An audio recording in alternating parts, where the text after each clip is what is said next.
Hi Sandeep, thank you for joining us today at When Coaching Matters podcast. And I know you've got a vast experience in coaching, and congratulations on your PCC. Thank you. And you've been inspiring me to become a coach, and I've started my journey, and you're my mentor in this coaching journey, and I'm really grateful about it. So, would you like to talk about your experience a little? Thank you. Thanks, Ridhi, for having me. And I started my journey in the coaching business for about more than 15 years now. It's been a journey not only about learning about coaching but also learning about myself. And one thing I can tell you that coaching not only helps you help others, it also makes you a better person. And I can assure you that is still work in progress. I hope to be the better version of myself as I continue on this journey. So thanks for having me here. So, I would like to start with the first question, and I would like to ask you, what does a coach do? Okay, that's a good one. So, coach is a catalyst who's helping people move from point A to point B, and point A and point B are decided by the people themselves.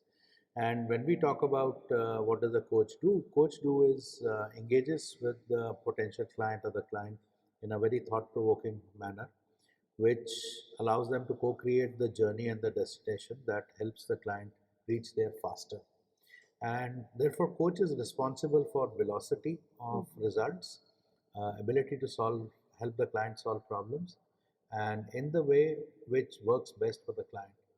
And clients should become self-reliant and self-sufficient in their journey. That's an important part of coaching as a process. And coach, therefore, is a European term where it actually meant moving valuable people of society from point A to point B. Technically or literally, that is true today also, that we are helping people move from point A to point B. And coaching is therefore a set of a guided conversation. It is not a free-flowing conversation where anything and everything goes. And that is how coaching tends to be very different from many of the other ways of developing people, like counseling, therapy, and training, teaching, and it's very different from some of those professions. Yeah, very interesting. Very well put. And we will deep dive into some of the topics which you've just covered. So, let's talk more about what is a coaching process. Okay. Now, when we talk about coaching process, I just want to have a quick distinction. Today we talk about coaching as a managerial requirement or leadership requirement. That is different. Mm-hmm. That we call them in professional parlance. We call them as coach-like behaviors. So that's technically similar, but very different in terms of intent and process. That's why I'm linking it with this process question. So when we talk about professional coaching, it is a contract between a client. Client is the person being coached, and the coach, and maybe the sponsors or the stakeholders in the system, and they have a directional agreement as to what is it that we want to achieve over the period of journey. The journey can be anywhere between 2 months to 6 months to even sometimes 12 months. And in the process, the client and the stakeholders bring the agenda, what they want to like to achieve. So coach then facilitates that over a series of conversations, which are typically can be between 7 to 15 days apart. And in these conversations, coach helps the client build an awareness internally, inside out method of helping them find their own outcomes to the challenges, problems, solution, relationships, any of those issues which client wants to address in a way which is uh, thought through by the client. Client has the ownership, and without guiding or without telling what should people do to solve the problem. So coaching as a process, therefore, are series of guided conversation, to summarize, where coach shows up as a catalyst. And as you know, catalyst does not participate in the reaction and only accelerates the rate of reaction. Chemistry 101, as we talked about. So, and of course, since I'm talking about chemistry, both parties have an equal stake in the relationship. What does that mean? There is actually a chemistry conversation even before you start a coaching process. So both the parties, both the client and the coach, typically will be taking a decision whether they can work or whether they like to work together in this journey. And once they're okay, then they start the journey as a process. And there is this journey is covered by confidentiality. Okay, technically we would request every coach to have a confidentiality and a coaching agreement signed, and but that's a cultural context. Somewhere it works, somewhere it does not. But a minimum verbal agreement must be established before you start the coaching journey.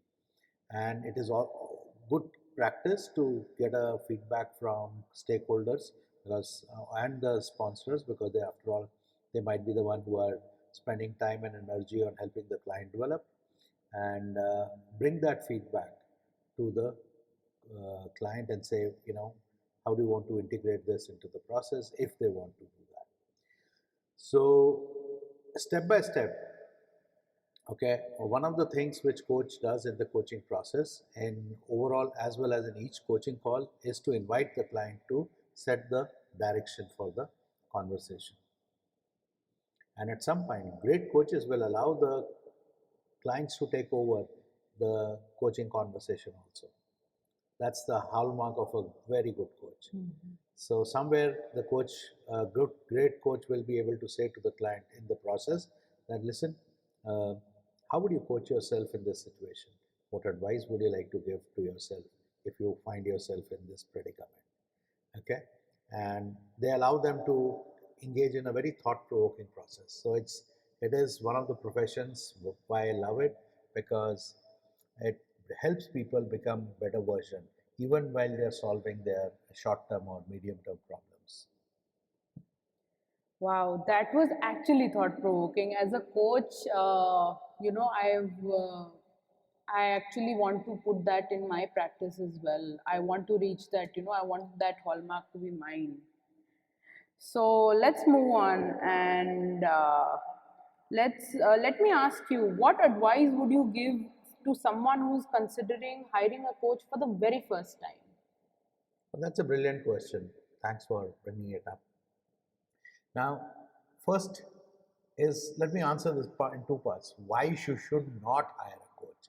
So if you're looking for direction, if you're looking for advice, if you're looking for people to tell you what to do, please don't hire a coach. That's not what coach does. And coaches are trained, by the way, to handle this situation. You can expect some answers. Once in a while they may provide you, but your primary reason for hiring a coach is to address what you want to address. Now, what you want to address can range from performance areas, relationship areas, business areas, leadership areas. It could be any of these areas, and you want to work on that. And coach should be hired for some of these. And nowadays you have a lot of spiritual coaches also coming in, and that's perfectly fine. And therefore, when you're hiring a coach for the first time, what you want to do is a couple of following things. First, don't hire the first coach you talk to. Okay, so think of coaching as a arranged marriage. Mm-hmm. It's a good metaphor to keep in mind. So what we are saying is, don't marry the first person you come across. Okay, of course sometimes we do that. Okay, however, have a talk to 2-3 different coaches, see who's compatible with you. Where do you sense psychological safety, where do you sense comfort, and that's very important as we do that. And also then share with the coach, be vulnerable and share with the coach that what is it that you really want to achieve and why. And and do not worry if you're hiring the coach for the first time. One thing a lot of people worry is that, does the coach have experience in the area which I want to address? Actually, that doesn't matter, because coach is not going to participate in the knowledge part of it, or will not give advice to people how they should solve their problem. Coach is going to help people become empowered, or find a way to solve their own problems. And that's the value of hiring a coach. So if you want to become self-reliant, if you want to find results faster, If you want to reach where you want to reach faster, okay, then you should look at coach. Another time when you should not be looking for coaches, for example, if you are having a conditions of anxiety, depression, that is an area of therapy and area of counseling, so you should look for that. And you should not be looking for coach if you are having challenges around chemical dependence and stuff like that. That is not a coaching area. Okay, again, that should be that's a rehab area. However, coaches, if you want to change habits, for example, long-standing habit, then that's best. Coaches can do wonderful job there because habits are deep-seated, they are personal, and it helps people become a better version once they master their habits as they're looking at. Okay. So, one question I have after listening to your answer is um, can I hire the same gender coach, or is there, constraint on that?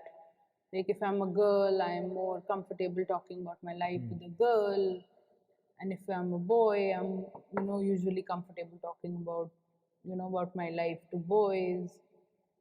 How do you navigate that as a coach? That's a great one.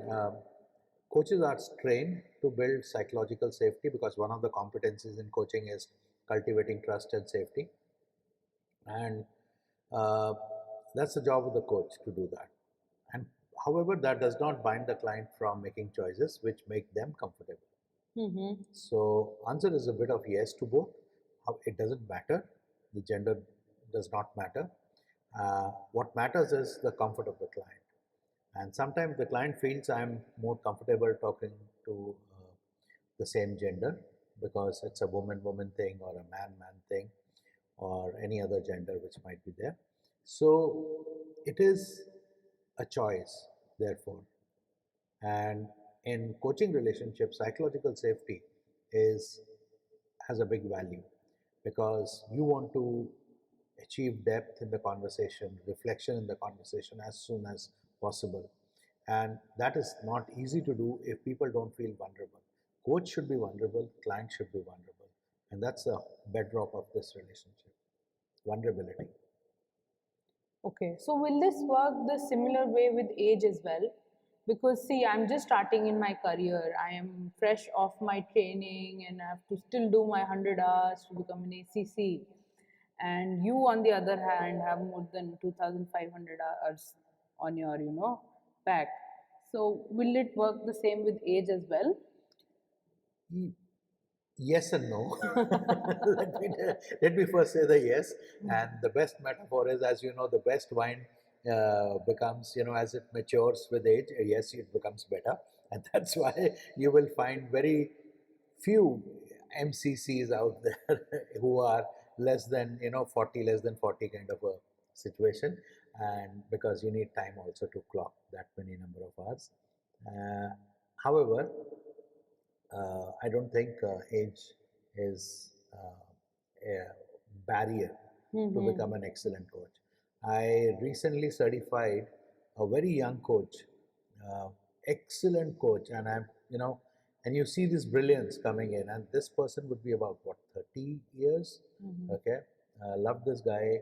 Day one, when he started doing his 60 hours, I knew that there is something in this person doing extremely well.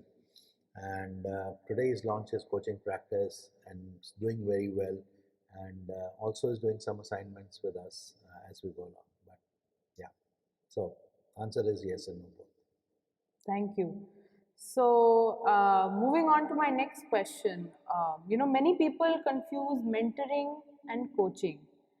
They use the word with, they think the meaning of the words is the same, and they replace the words with each other a lot. And so, can you help us with some key differences in mentoring and coaching? Okay, that's a good one. And I like to invoke Simon Sinek here because he talks best about mentoring. And I loved his one of the interviews which I was listening to him. He's saying mentoring is akin to adopting somebody because once you adopt, you're responsible for their nurturing, their growth, opportunities. You become champion for them, and you can also guide them, and and also demonstrate coach-like conversations with them. I'm using the word coach-like, and that's where the big difference is. So mentoring is a larger, longer-term relationship, and may sometimes be lasting for lifetime also. Coaching is, on the other hand, is a short term. When I use in the context of mentoring, when I say short term, it's because everything is relative. So it could be 3 months, 6 months, 12 months, structured process series. So you want to achieve a certain outcome in which is much more clearly defined. Mentoring relationship again is different from coaching relationship, because mentoring does require exposure to similar this thing. The person mentor has to be an expert in the area, or there is a knowledge transfer there. In coaching, there is no knowledge transfer. There can be, a reference to knowledge part, but there is no transfer part of it when we are talking about. Coach cannot guide, coach cannot, advise. Not that it's wrong. It is something which we take as a pledge, because our job is to help create the best version who can sustain himself or herself after the coaching is a process. Okay. So now let's talk about some misconceptions people have about coaching, and how do you address them, and how do you address them with the potential client and help them understand the value of coaching. Okay. Uh, let's start with the quick ones. Misconceptions about coaching. First, coaching can be expensive. Yes, it can be if you hire, Marshall Goldsmith on the day one. It can be expensive. That is expensive, yeah. But it does not have to be. If you find the right, you need, if you have the right access or right platform, so they can help you find the right coach within your budget. So coaching is not expensive. In the future, you will see a lot of coaching, self-coaching happening using AI, because AI is sweeping all over. Okay, so you will see what we call as augmented coaching in the future. So people, in other words, the cost of coaching is going to come down. In other words, that's a myth which a lot of people have. And the best part is, there are a lot of understudy coaches such as you, who can offer your services at much lesser the cost, and do this almost as good as a job as old man like me. So that's the first misconception about coaching. Second, big one is that coaching is for people who are struggling. Actually, it should be the other way around. Coaching should be offered to the people who are doing well, because people who do well can suffer from a couple of challenges. One, they become complacent. Two, when they can think that there is nothing more to move forward, they were right. While the basic premise of coaching is that we all can do better in life, we can go to the next level of performance. That's the mindset which is there. And many times organizations use it for solving their big ticket performance issues, which is okay once in a while, but coaching should be basically a privilege of high performers. Yeah, and that's the part of it. And then also, okay, a lot of people think, especially at senior level, is that one coach is your best coach. No, different time, different coaches can do a better job on different areas or aspects which you want to resolve. So these are common ones which are there. And the biggest one, especially at the level of sponsors, and which is typically your HR, L&D, and the biggest misconception they have is they look for coaches with the similar background. So in back of their mind, they're looking for mentors probably, and they're naming it as coaches, which is the point I think you're making. Yeah. Okay, so coaches does not matter. It's about the chemistry. Okay, do they have the same background? Okay, give you an example. Okay, so I was asked to do a chemistry meeting with a young upcoming woman, okay, in a large consulting firm. So we were talking, we did our introductions, I shared a little bit about myself, she talked about it, and then she was straight to the point. I love that, let's get down to business kind of an approach. And she asked me a question, Sandeep, uh, have you ever coached a woman break the glass ceiling? Wow, that's a powerful question. And a straight. Yeah, that's quite straight. So it's like bullseye. Yep. And my answer was, oh, no, I'm not. So when I said no, what happened was uh, she immediately responded, then how will you help me? Because that's my goal. I want to break the glass ceiling. I've been nominated as top talent for last couple of years. Okay, every year I apply to for a junior partner position. Because this is a consulting organization, Yeah. use the word partner. And how will you help me? Now, can you see the misconception? That the belief is that only people who have a similar experience can help us achieve the goal. So back of the mind, the question is, will you guide me? Will you tell me how to do that? And I got that sense. And, and we are truthful as coaches. So we said, I don't have the relevant experience. And this one, my response, something inside told me to speak up like this. I don't know at that time. This is about 8 years, 9 years ago. So I said, listen, I've never coached a woman break a glass ceiling. Okay. However, here is the deal. This is my offer to you. If you allow me to do that and allow me to work with you, I'll give 110% of what I have as a coach. Yeah. That's the best I can do. She paused for a moment. She rolled her eyes up and then said, Sandeep, when do we start? Okay. And there is something in my answer probably that touched her. That listen, I'm being authentic, I'm committed, okay, I'm present for you, and I'll do my best to serve you in your goal which you are looking at. So that's how you need to show up as a coach. That's when I realized also, that was my best version of showing up as a coach also. So that's the big one. And I think industry struggles with this, that people look for coaches who have similar background, not necessary. By the way, good news, she did make her goal. Okay. Thank you. Let me give you this analogy. When you said, you'll give your 110%, I thought, wow, that's so Godfather. It's like an offer you made she couldn't refuse. And my mind straight went there. So yeah, no, very powerful story, and thanks for sharing that. So, you've been a coach for 15 years, and so let me ask you about how coaching has evolved in India. In the Indian market, what's the perspective there? In over the decades, what has changed? What are the new trends which you've seen, coming in? Okay, that's a great one.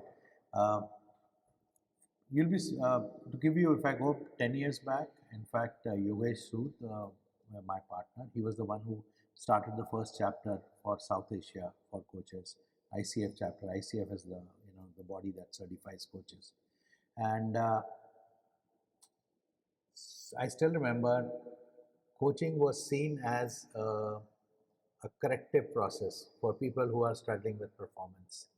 Okay, so that was the primary use of coaches, or it was seen as a profession, as a secondary profession. People retire and then they go into coaching because they have experience and they now get certified, and then they can go back to the industry and offer that. So that was 10 to 15 years ago. Today coaching is a mainstream phenomenon. I see every day, people under 30 coming into the classes to become coaches. Uh, the industry has grown, the number of people have grown, the community has grown through ICF local chapters, and which make sure that coaches are updated. The system of becoming and retaining your coaching credentials, like any other profession, has evolved. Okay, so once you were certified as a coach, maybe 10, 15 years ago, you are certified for life. Okay, no more. So every 3 years you have to go back and reapply and make sure you are fresh and you have invested in yourself to be relevant. So it is taking shape of a moving from profession to industry, and that's a big thing. And this is also one of the fastest growing industry in the mental well-being area across the world. Uh, we are talking about hardly 80,000, 90,000 coaches worldwide who are certified. I mean, today everyone can claim to be a coach, but to be a certified coach is a different deal because there are ethics, there are norms, there are processes which you have to adhere to when you become a professional coach. And so that's from the becoming a coach evolution if you look at it. Then what you have is now coaching also evolving to the next level. Trends are also changing. People are starting to look at coaches for addressing the relationship issues, for improving their business. We have a huge startup culture, okay, in India, and therefore I see people at startups saying I need support.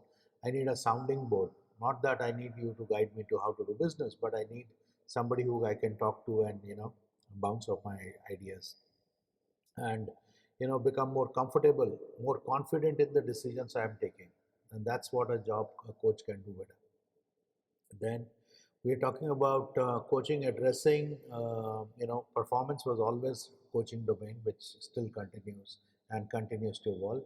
And today, coaches are helping build talent pipelines inside the organization. Big trend which has shifted from last 10 years, that coaching was always seen as something you outsource and you bring. Now we see a lot of people coming from within the organization to become inside coaches, as we call them. And we have beautiful case studies where organizations have created coaching program leading to coaching culture. And culture of coaching is the highest performing culture in any organization as we look at it. So a lot of things are changing, and I'm sure AI is going to only augment these processes. So it will only, like I said, sometimes because being a mentor coach, a lot of this people ask me this question: Sandeep, will AI replace us as coaches? My answer to them is AI is not going to replace you as a coach because the iteration, the thinking, the experience AI doesn't have. However, coaches who start using AI are the ones who may replace you because they will provide a better experience to their client, better output, better matrix of performance, and that's the big difference which will happen. That's the future trend, and I see it already happening. Very, very interesting. Thank you for sharing. No, I do believe, yes.